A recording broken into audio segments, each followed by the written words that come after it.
right now, we all know that life is too short for regrets. So I don't want you to let fear stop you from doing anything. I want you to go out and love somebody and live your life. I know I will. I'm gonna have a good time. I'm gonna have a good time. I'm gonna have a good time. Gonna have a good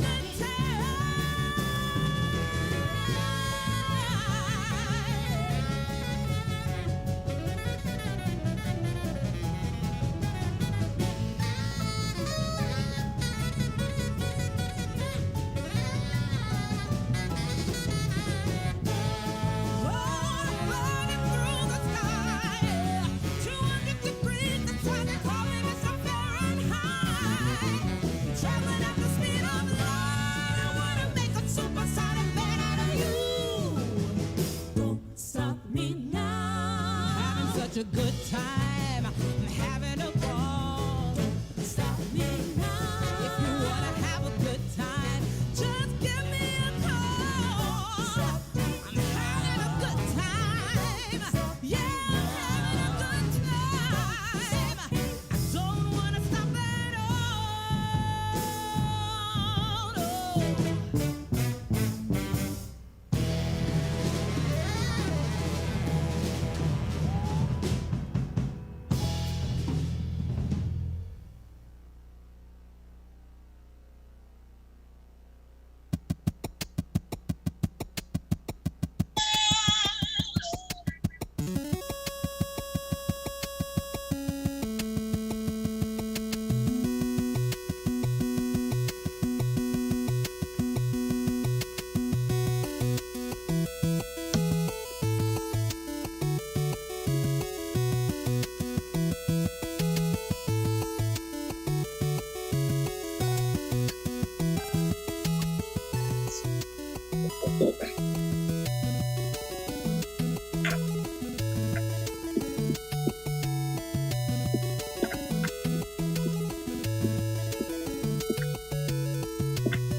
doesn't matter. That will always be the answer.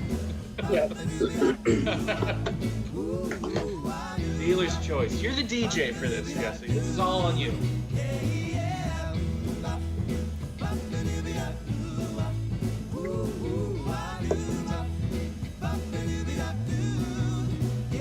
Jesse, are you at the theater right now?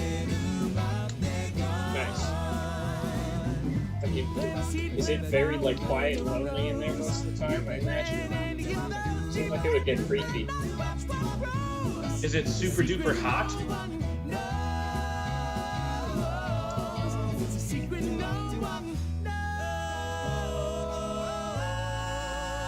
Uh-huh. Of course. Mm-hmm.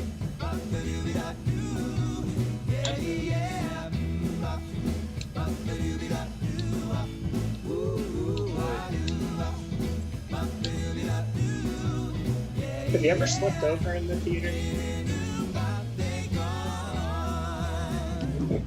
Oh yeah, that's a good point. No, you can't, 'cause you just don't know. But outside of that, have you ever stayed there? You say you can, but you just don't know. Can you tell me which flowers are gonna grow? I was thinking it'd be fun to do like a campfire / sleepover thing. That's like live stream. That's overnight. Like Forbidden Knowledge Ghost Stories was an idea we had. Oh, that's cool.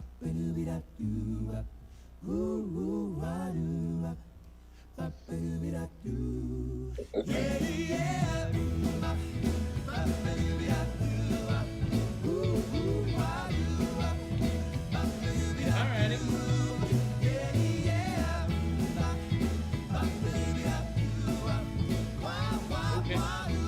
Okay.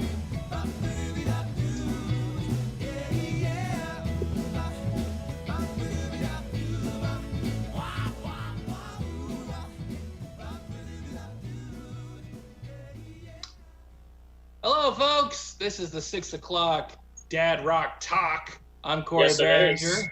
That's Corey Right. Hansen over there. It is. Yeah, we're echoing pretty bad, so I couldn't tell if you were still talking. I was kind of hearing it on my end too. The echo. I think we're good now. Yeah. Anyway, But, not to take the wind out of your sails too much right at the top. Well, I had such energy coming in too.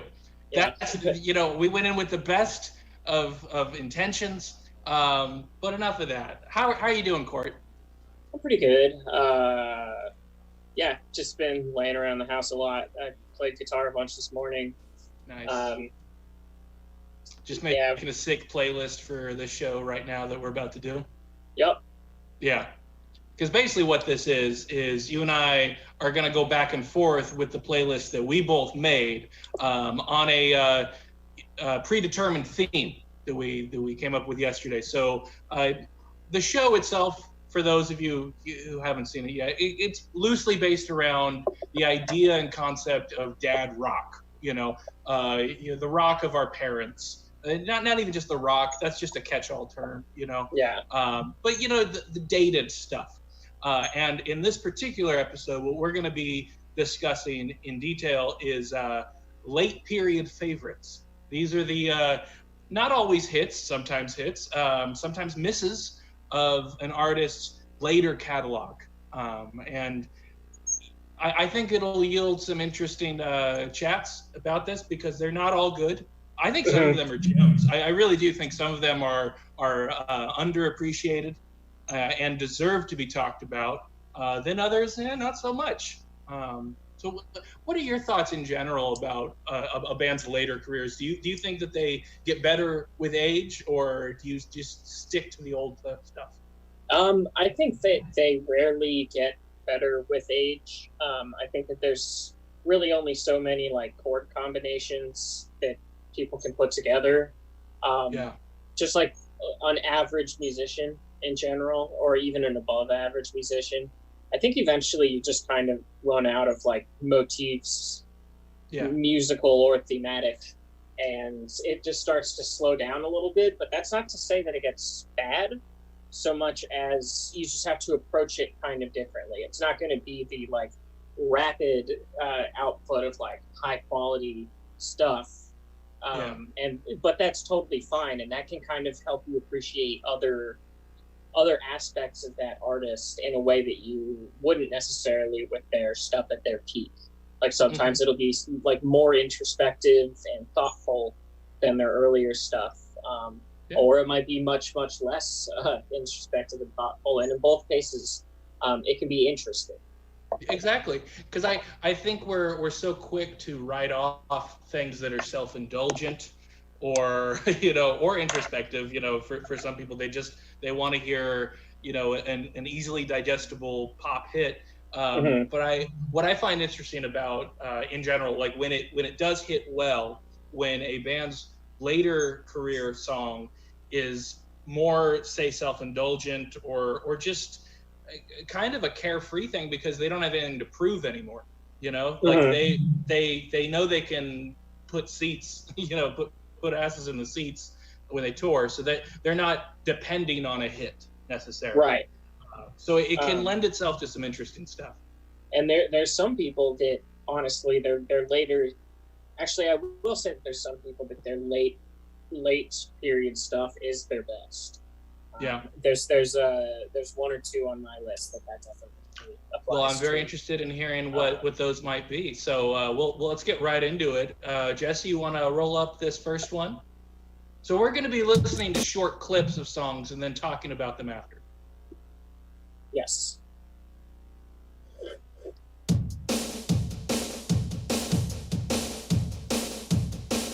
I got my mind set on you. I got my mind set on you. I got my mind set on you. Got my mind set on you. But it's gonna take money. A whole lot of spending money. It's gonna take plenty of money to do it right, child. It's gonna take time.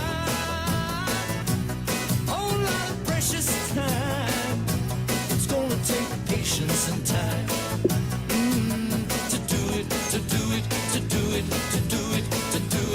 do it right, child. I got my mind set on you. I got my mind set on you. I got my mind set on you. I got my mind set on you. That was George Harrison with "I Got My Mind Set on You," from. I forget the name of the album right off the top of my head, but is it Cloud 9? Yes, that is it. Where he's got the sunglasses on the cover. Because it's the worst cover of all time. It is. Yeah. I'll just come right out and say it. It is absolutely the worst cover ever. Me and my snobby friends in high school got a good laugh at that at Dimple back in the day because we had never seen it before. Obviously, we had heard the song. We didn't know that was the cover of the album. You just don't think about these things. You don't, because we think about the Beatles and we think about their solo careers and they're these untouchable, they're godlike status. We really deify the Beatles. But when you see this cover, you guys, you gotta Google this cover if you haven't seen it, because it is, to me, it exemplifies dad rock. It is the very dad much rock. So, yeah. Oh, he's wearing like a Hawaiian shirt, sunglasses with tin foil over them, so they're like reflecting lights. And he's got his guitar, and I think that the background is just like clouds. Yeah. It's a sunny day. You imagine he's on the beach. I don't know if it's explicitly clear that he's on the beach, but let's be real, he's on the beach. And he's just kicking back. He's got his guitar. He's got his axe. Like when you're posed that way, it's no longer a guitar. It's your axe. Exactly. It's wonderful. But let's get into this song, because for me, this sort of, it rides that parallel, or it rides the line between a hit and a miss as far as people's appreciation of a later career song. A lot of people hate this George Harrison song. Which I kind of used to disagree with, because I was like, it's a great song. It's a fun pop radio hit. And then I listened to it today, and I mean really listened to it. And the way I feel about it now is that chorus holds up. It's an incredible, fun chorus. He really phoned in the verse. What I think happened was it it strikes me as the sort of song that was super fun to jam with the band when they were probably kind of working out the kinks together in the studio, because it's just such a driving chorus. And then whenever the verses would kick around, you just kind of, and then there's this, so we can get to that sweet ass chorus again. Right. They're very, very weak verses. And it sounds like he doesn't give a shit. Kind of happens with a lot of solo Beatles stuff. Yeah. McCartney definitely has some songs where they have a great chorus, and then just kind of the rest of the song is, kind of throwaway. Ringo definitely has that, Photograph. Great chorus. Can't remember any part other than the chorus. And then as far as John Lennon solo stuff goes, I wouldn't know because I barely listened to it. Really, the only Beatle that I have much familiarity with post Beatles is Paul McCartney. Outside of that, I've only heard a few things, but I listened to a lot of solo Paul McCartney. Yeah, I years ago I dug into John Lennon solo stuff, and I was really into it at the time. But since I've revisited it, it doesn't quite hit the same. And it's not so much just the context of once you learn more about the guy. It's not even that. It's just I tend to believe less of it. It's coming from clearly a very emotional place, but it just doesn't feel as sincere. Some of it anyway. I'm probably gonna get crucified for saying this, but it's just some of it just doesn't hit as hard. I was first as a small child got into Paul McCartney solo stuff first, pretty much exclusively by way of watching Give My Regards to Broad Street. Did you ever see that movie? I didn't know. Oh, you gotta. This is a great example of, do you have any movie that you grew up loving that you found out as an adult everybody hated? Or that everybody hadn't seen. Or that, yeah. This one, yeah. One that you think is a classic, and then you reach adulthood, and it's what? Not everyone has seen the Buttercream Gang, the weird somehow VHS. Somehow, Paul McCartney's "Give My Regards to Broad Street" manages to be both of those, because very few people, even music people like you, haven't seen it, or in a lot of cases haven't even heard about it. And then I looked up what the reviews were on the wiki page for it, and it got just destroyed. People hated this movie. I think it's great, and it really showcases a lot of his solo stuff at the time. This was the era that had silly love songs.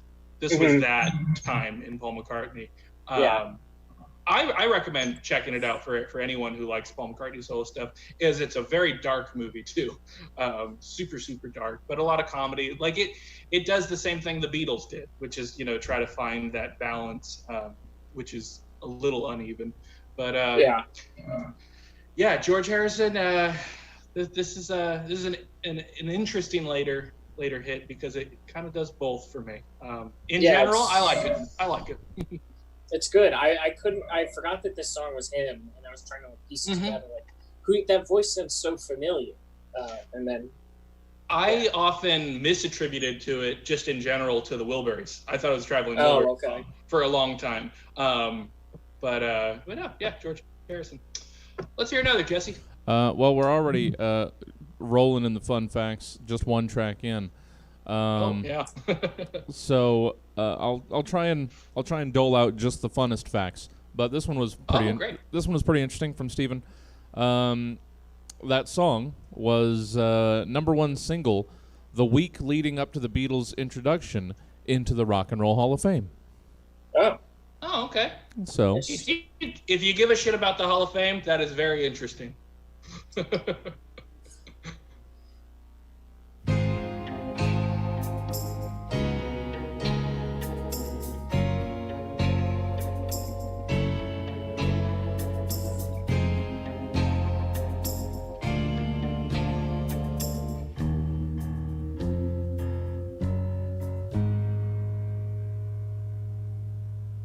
I wake up wondering when I might see you again. And every day I wait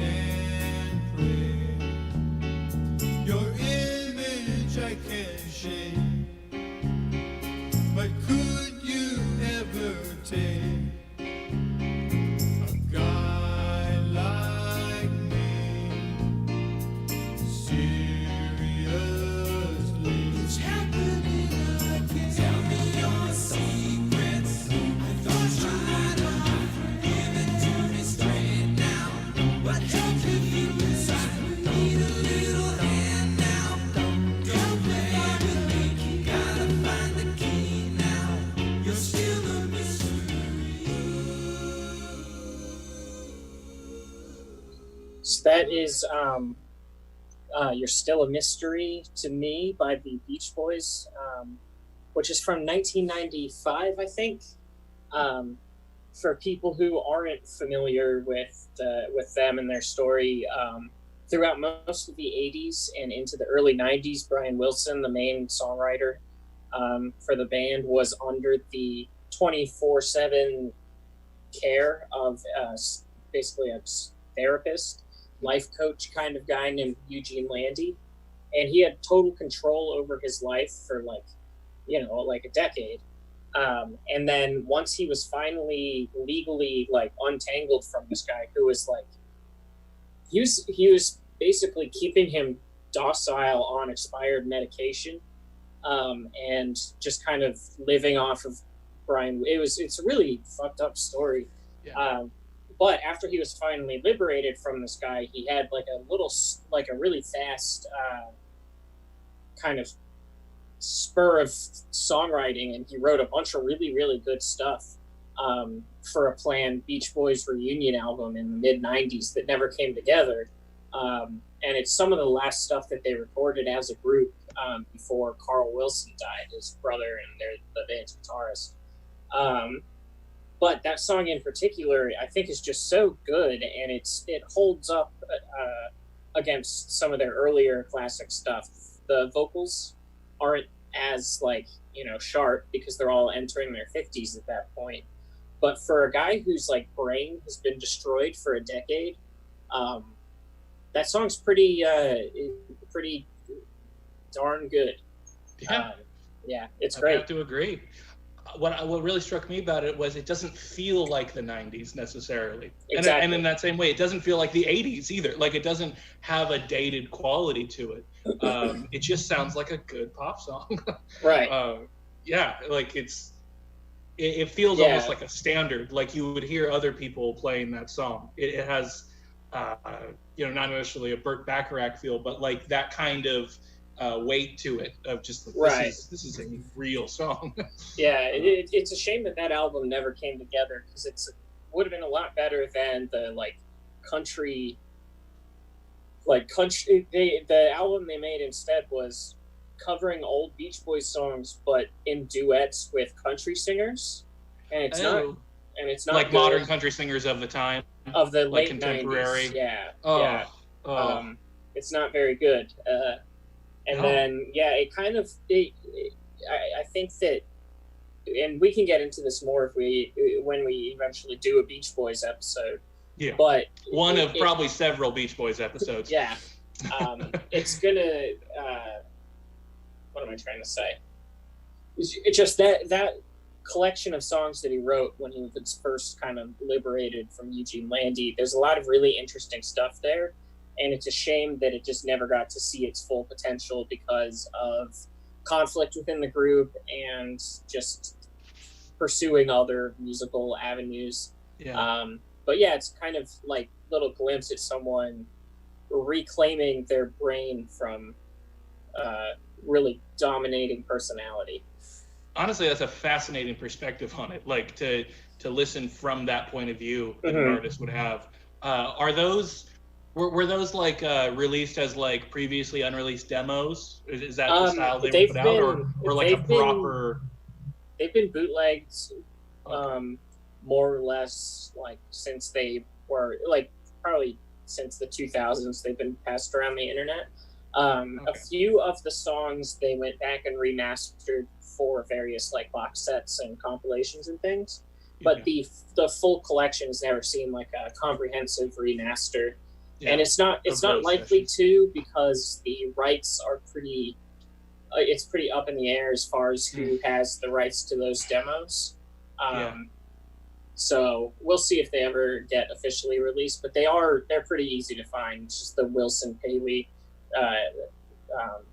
Andy Paley is the guy that he wrote the songs with and produced with. So the Wilson Paley sessions is what they're called, and they're great. There's a lot of really good stuff. Nice. So you're another, Jesse.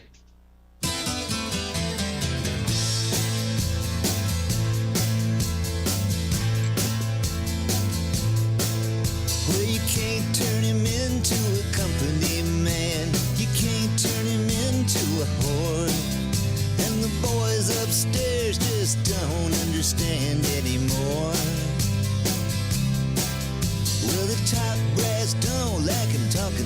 much, and he won't play what they say to play. And he don't wanna change what don't need to change. And there goes the last DJ who plays what he wants to play and says what he wants to say. Hey, hey, hey. And there goes your freedom of choice. There goes the last human voice. And there goes the last DJ. Well, some folks say they're gonna hang him so high, 'cause you just can't. That was Tom Petty with The Last DJ. Came out in 2002 from the album of the same name. I first heard that like when it came out, and I was young enough to not really be all that familiar with Tom Petty by name anyway. Obviously, if you played me any of his songs, of course I knew all those songs, like there were radio hits. But I didn't really have a name or even a face to put to it. So when I first heard this song on the radio, I thought it was a brand new band, and I loved it. I thought this was an incredible song.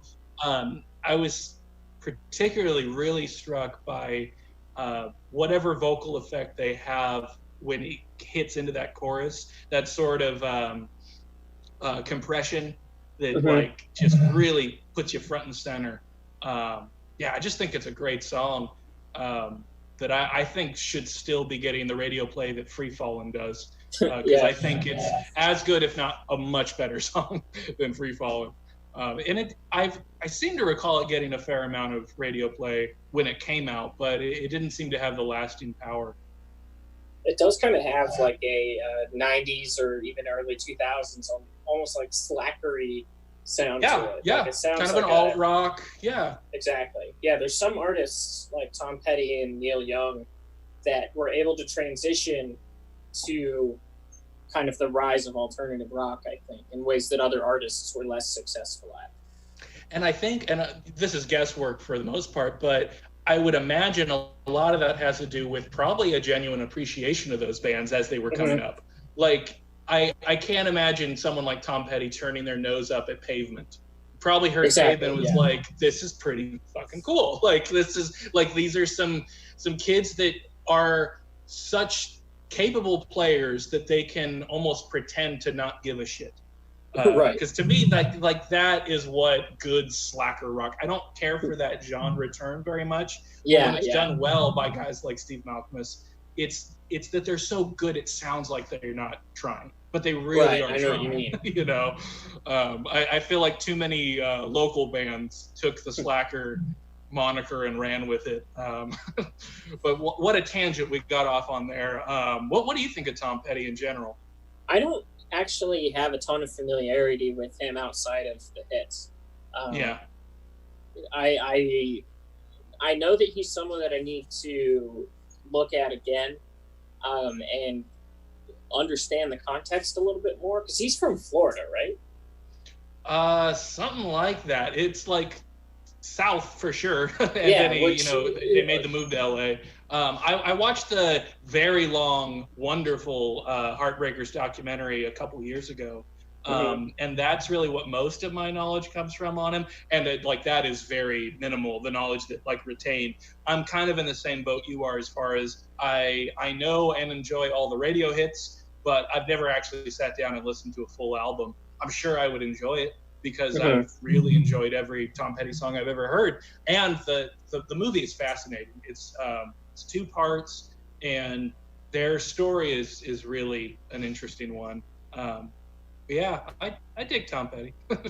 Yeah, he's a goofy looking guy.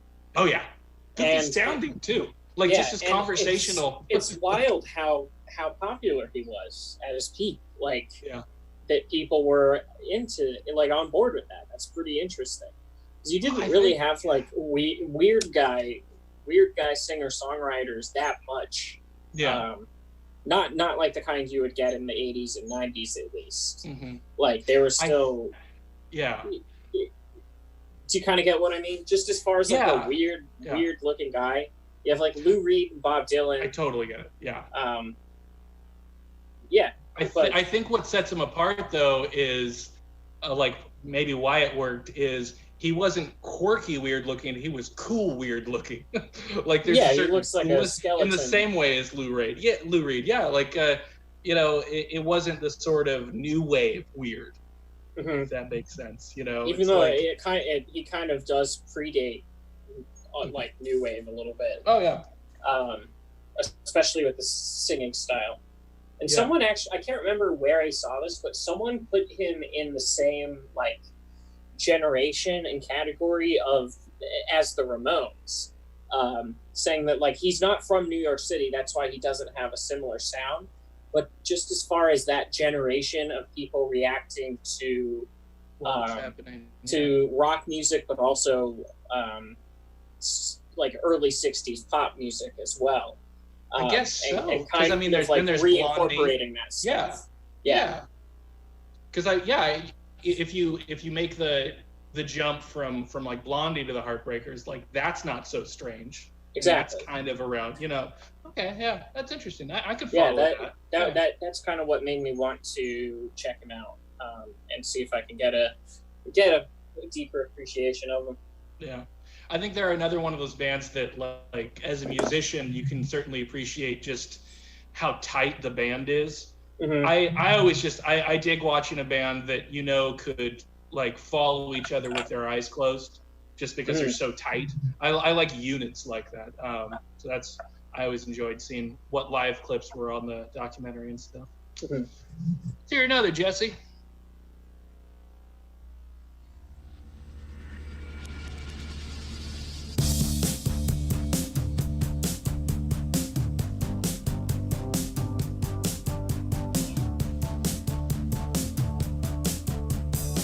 What does this ship bring to me?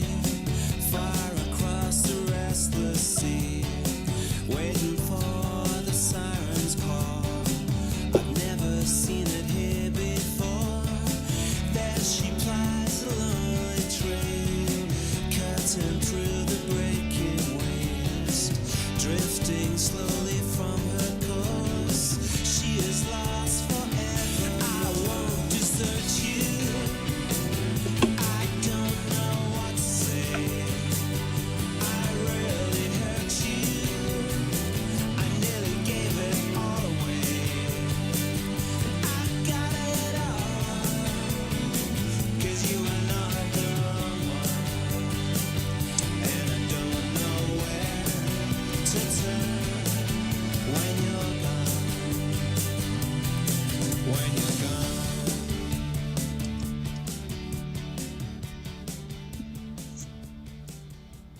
So that was "Waiting for the Siren's Call" by New Order. They're a little bit later than a lot of the other stuff that I've incorporated into these shows so far. That's from their 2005 album by the same name, "Waiting for the Siren's Call," and it's I think that's an example of a band just being as consistently like good later on as they are in their early stuff. Like for a band that was like one of the progenitors of like synth, I guess like dance pop stuff back in the 80s, for them to be able to like do that in 2005 and have it sound current with all the bands that were ripping them off in 2005, Yeah. like the Killers and Metric and Interpol. Lots of Joy Division, New Order sounding bands. But yeah, they're able to do it just as good as the younger people who are ripping them off. And so they've just over the course of the last 20 years, they haven't put out that much music. But everything they have put out is like great. Do you have much familiarity with New Order? Somewhat. Like I have yet to have a New Order song like resonate with me. Really? Everything I've ever heard, I'm like, yeah, this is good. This is good music. Like it's never like turned it off. But I find that they're one of those bands that I tend to really love the bands that were influenced strongly by them. You know what I mean? But them in general, I don't know. Like maybe there's, on that same note, I mean, you mentioned Interpol, and they're a band that when I first heard, I couldn't stand them at all. And then, like, brick by brick, one thing would, like, one song would hit me and pull me in. And then I went, like, album to album of, like, well, I like Antics, but I don't like it. I don't like the album before it. And then I love the album before it. And then I was like, well, I don't like the third album. Like, and so I think with that same thought, like, I could probably have that with New Order if I just hear the right song. I just haven't heard that song yet. So far, everything's kind of been dull to me. Like, what we just heard there, I enjoyed. I couldn't spot it as New Order. It felt very new, though. It felt like I wouldn't have guessed that was a later release from a band, to be honest. Like, it kind of sounds like a band in their prime. It felt, and it very much felt like 2005. So I could definitely appreciate how they not only stayed current, but, like, I don't know, stayed quality beyond just being current. Like, it's definitely quality. Right. Where did you begin with New Order? Did you just were you into Joy Division and you just started at the beginning? Well, my dad likes New Order, so I heard them a little bit growing up. He was never really into Joy Division though. But then back in like 2007, that movie about Ian Curtis came out, Control. Yeah. And that was a big movie for me in middle school and high school. Same. Just, you know, like this artsy black and white movie about an underground kind of cult personality. Yeah. And so it kind of just grew out of that, just kind of realizing like, oh, there's a sequel to Joy Division. And a lot of it is really, really good. Even the stuff that doesn't necessarily sound like Joy Division. So yeah, it just kind of grew out of there. And yeah, they're one of my favorites now. Yeah, I gotta keep revisiting some. There are certain bands that I almost treat not as a chore, but like if I'm just scrolling through, you know, playlists and stuff, and I don't know what I want to hear, I'll like return to bands, and it's worked. Like I only keep doing that because there have been bands I came back to and like it clicked somehow, you know.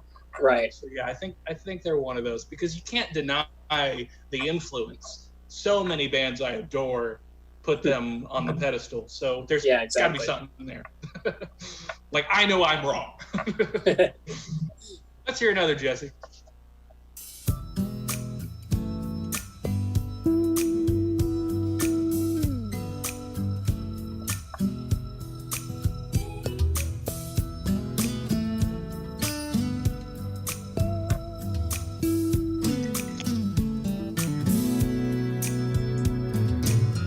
If I can reach the stars, pull one down for you, shine it on my heart, so you could see the truth. Then this love I have inside is everything it seems. But for now I find it's only in my dreams that I can change the world.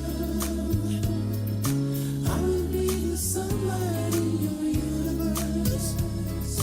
You would think my love was really something good. Maybe if I could change. That was Eric Clapton with If I Could Change the World, or Just Change the World is probably just titled. I first became acquainted with that song through VH1, through music videos. From time to time growing up, we would have cable for like brief little spurts. And when that happened, my dad would just tape VH1 all day. So we would have like a library of music videos. And this, I remember, you know, growing up watching this as well as many others on a quite constant loop. This was like a sort of a duet, I guess, not even a duet, like a feature with Babyface was on it. And this was the song on the soundtrack of Phenomenon with John Travolta. So it like, it did that music video thing where it was Clapton and Babyface like playing in a train station for some reason, and then interspliced with clips from the movie Phenomenon. I always enjoyed the song. As I got older, like hearing it in, it became almost like a Muzak standard. So it kind of has that connotation for me of like, oh, it's boring white guy music. Okay. Which is the sort of realization I had in general with Clapton. When I was much younger, I really, really adored him. Now, not quite as much, but I can still appreciate it. Yeah, this one I enjoy. I tend to enjoy acoustic Clapton a little more than your standard electric fare Clapton. Yeah. When is that from? It sounds like a 90s R&B song. Yeah, it was 90 something, and I mean that explains Babyface in it. Yeah, it sounds like a cut from the Space Jam soundtrack or something. Oh yeah. Let's see. Have to change the world. I'm curious when in the 90s that was. So let's say that is 97. Okay. Oh wait, no. Babyface's particular one is 97. This one is 96. Got it. I guess maybe Babyface recorded it on his own. Didn't think there'd be so much of Babyface in this. What were you saying? That is an interesting little mini subgenre. Is like classic rock artists being paired with contemporary artists of other genres. Yeah, we should do that sometime as a category because there crossover hits. I mean, really, just crossover hits in general are really interesting to me. Like, when it became, or I should say, like when it wasn't quite as sincere as one might hope it would be, and it really felt like the label was just like, you got to do something. Like, this isn't working. You got to do something. Because I think a lot of them, obviously, they were hoping for a hit on that song in particular, but I think they were also really hoping that it builds interest in the back catalog anytime that a hit like that happens. So it's hard not to see it as a shameless money grab. Certain crossover hits. We should definitely do a show on that. But yeah, I like that. I think their pairing is very, very nice with their voices. Mm-hmm. How about we hear another? Yeah, let's hear another.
That, of course, is Touch of Grey by Grateful Dead, which is from 1987, 88 on their, I can't remember exactly, on their Out of the Dark album, which was their first and only #1 hit.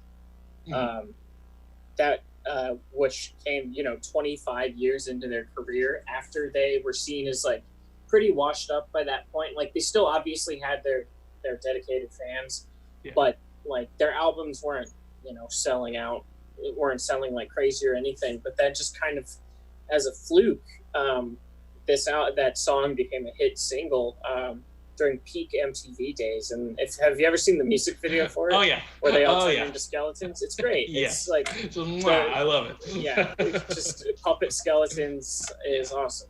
And the song was actually written after Jerry Garcia recovered from a coma.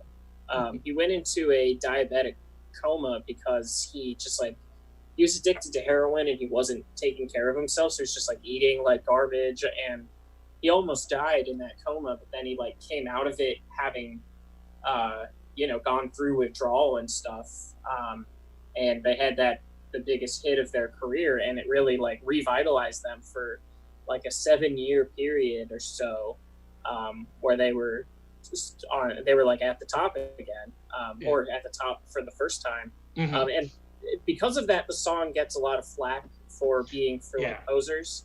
Like they call them like touch heads, like people who got into them in the I late knew 80s. we'd get into this.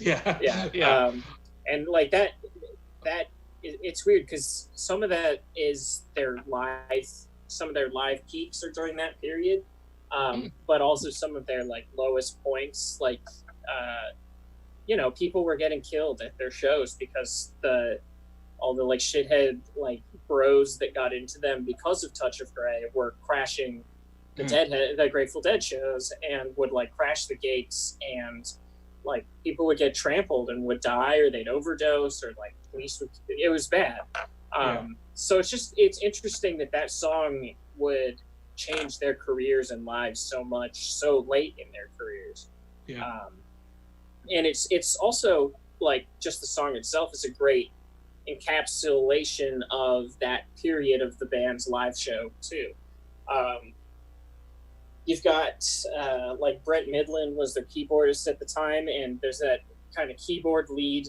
That's an iconic melody. It's so like great. his best keyboard, like their best jams from that period have a very similar keyboard sound, and that's all Brent Midland, who he also he brought out kind of a second wind for Jerry Garcia as well. They had a good time playing off of one another.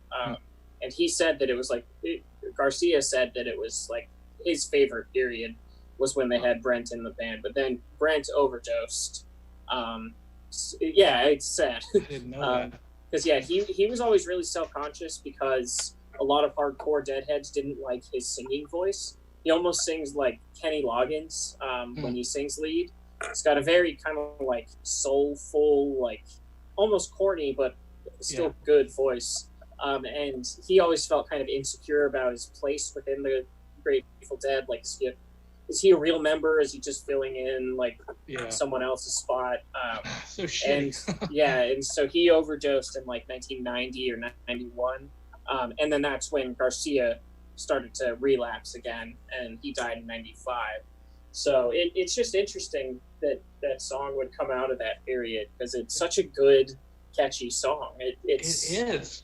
And like, it doesn't surprise me a bit that this was the song that did it for him.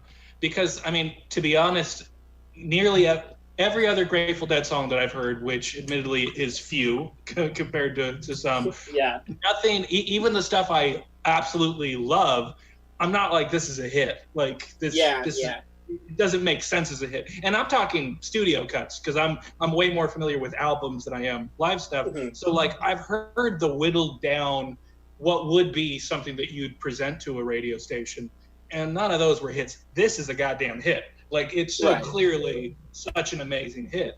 And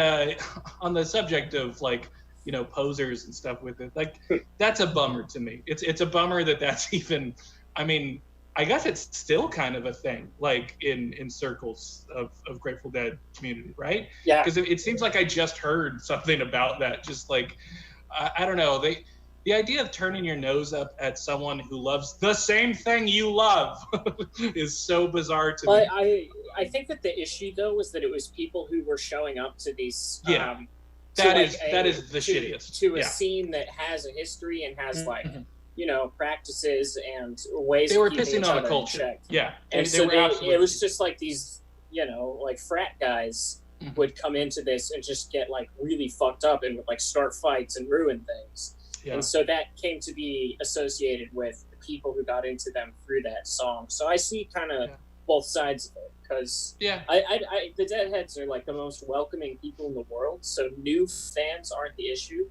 I think it was that this generation of fans was coming in not for the music but for the party, because they wanted to go do something like dangerous, so they'd go and like start a fight at this big place where everyone's on acid. Yep, that's shitty. Yeah. I get that. Yeah. Let's hear another.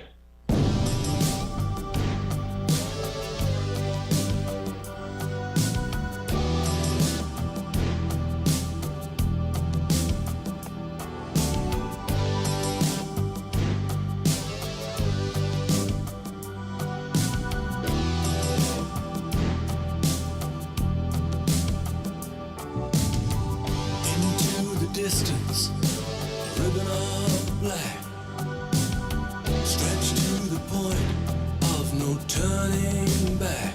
A flight of fancy on a windswept field, standing alone, my senses reel. A fatal attraction that's holding me fast. How can I escape its irresistible grasp? Can't keep my eyes from the circling sky. Tongue-tied and twisted, just an earthbound misfit eye.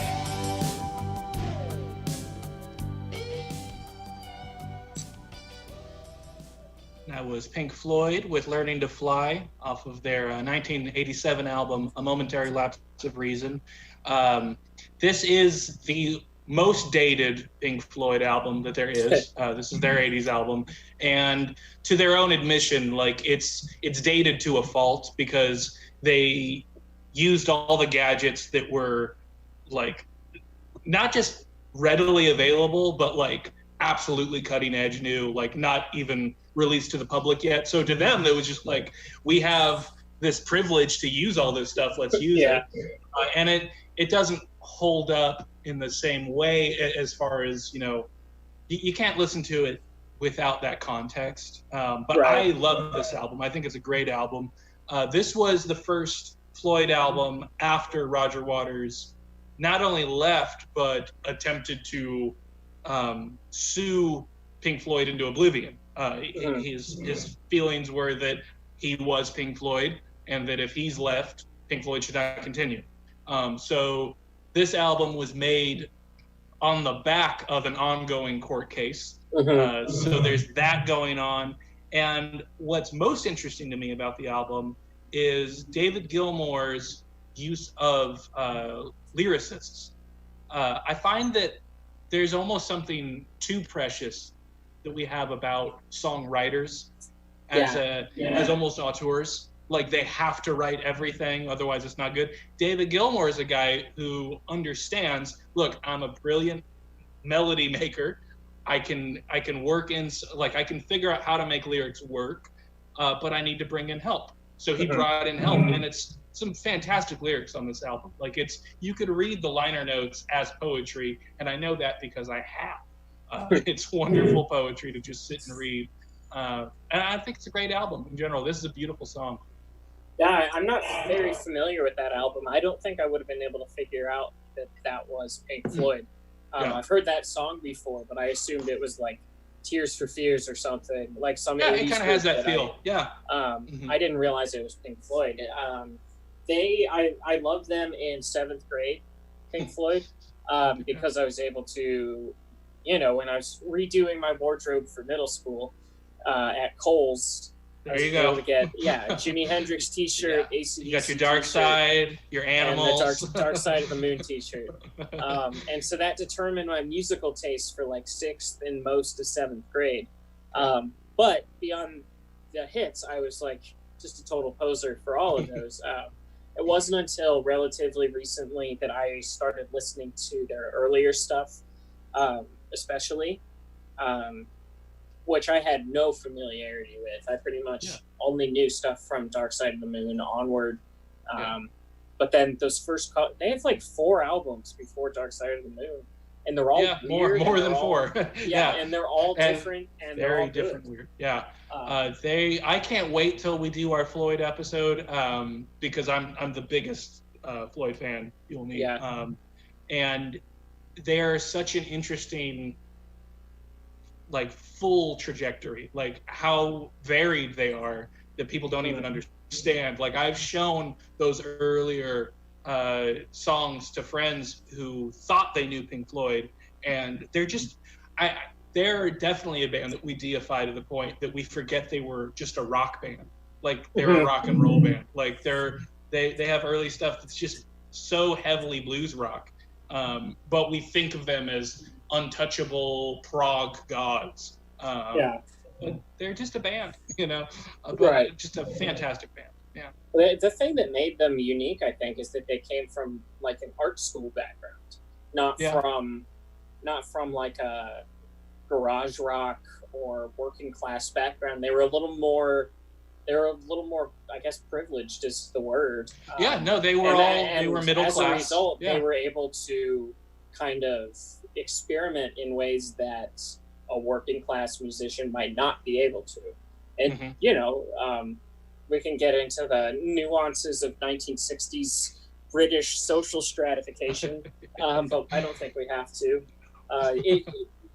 Their access to more like artistic and experimental types of music and types of visual art led to some really interesting stuff, which I've come to appreciate a lot more as I've gotten older. Especially lyrically, Pink Floyd, they have a lot of lyrics that are really good. Oh yeah. Well, I think we have time for one more song in chat. Let's spin that last one. Okay, let me just. Sorry, I was just doing the count. Okay, yeah, I guess this is the fourth from each. Oh, all right. I was trying to figure out which one to go with because Court has 14 here, so I got to figure out. All right, this is what I landed on.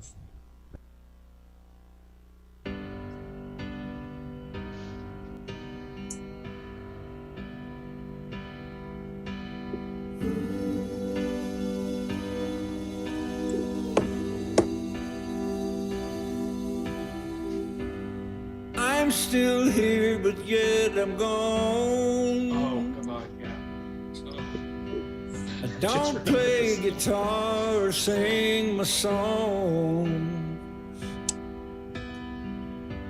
It never defined who I am. The man that loved you till the end. You're the last person I will love. You're the last face I will recall. And best of all, I'm not gonna miss you.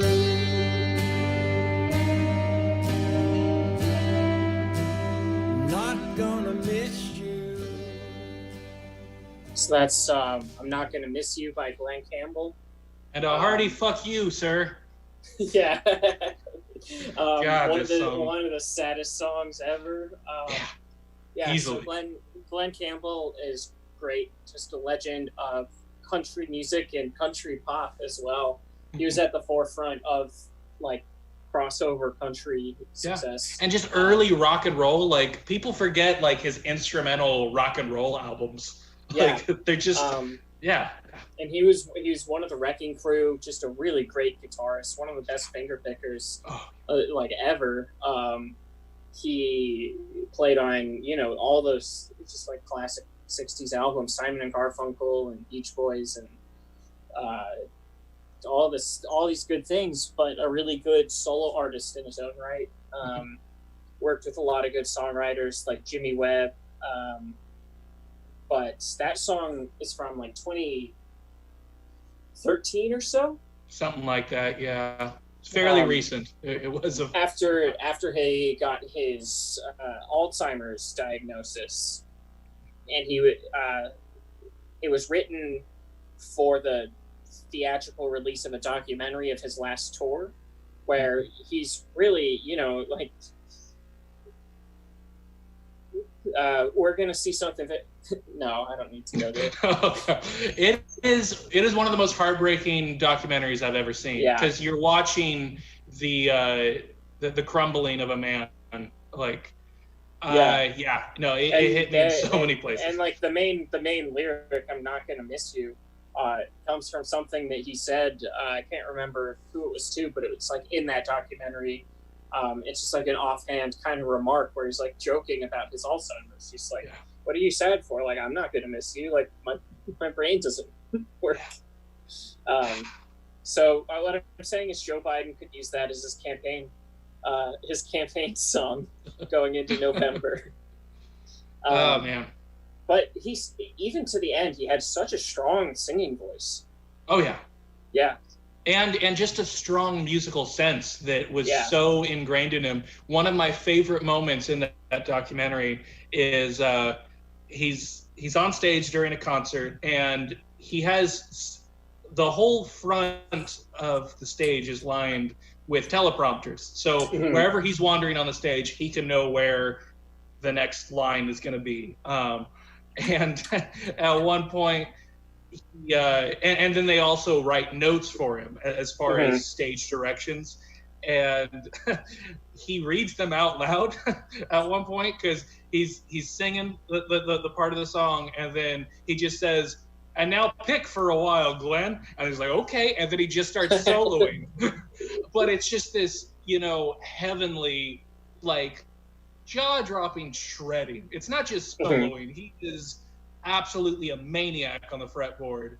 And he just does it for a while because it's just completely second nature to him. Right. But I love just the straight to brain and then out to the mouth. And just, that was one of the lighter moments of a tragic documentary. Yeah. Glenn Campbell's good. His daughter Ashley makes good like bluegrass and country music. She plays banjo really well, and she actually played with his like touring group for those final. It was a whole like family band affair. It was a couple of his sons. It's very sweet. Like there's almost something comforting about. Like, he clearly had so much on a lighter Glenn Campbell note, just to kind of bring us out of that so we can end on something of a positive recommendation. I highly recommend anyone check out the Glenn Campbell Happy Time Hour variety specials on Tubi. They're all available on Tubi, as well as he's got like some of his Christmas specials on there. And then just a country music special, I think a gospel special as well. They are the most, like in particular, his first series that he had, it was like the Glenn Campbell Happy Time Hour series or something like that. It's the most batshit insane variety show.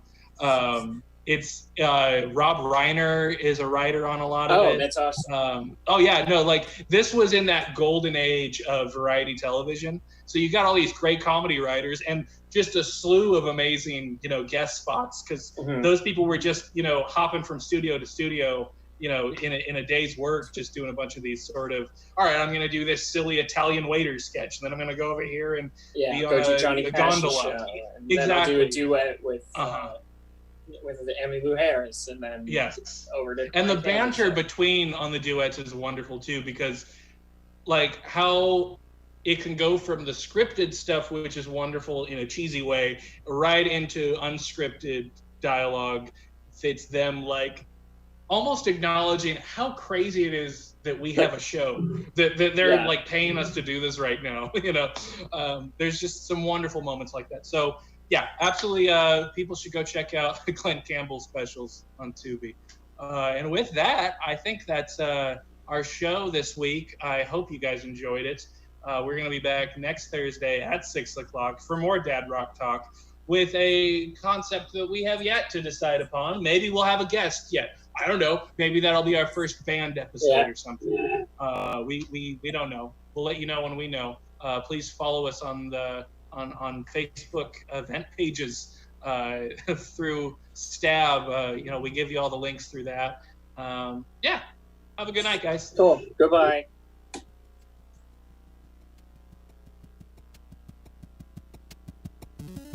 Good show, Jesse. Thank you for all the hard work, all the hard DJing.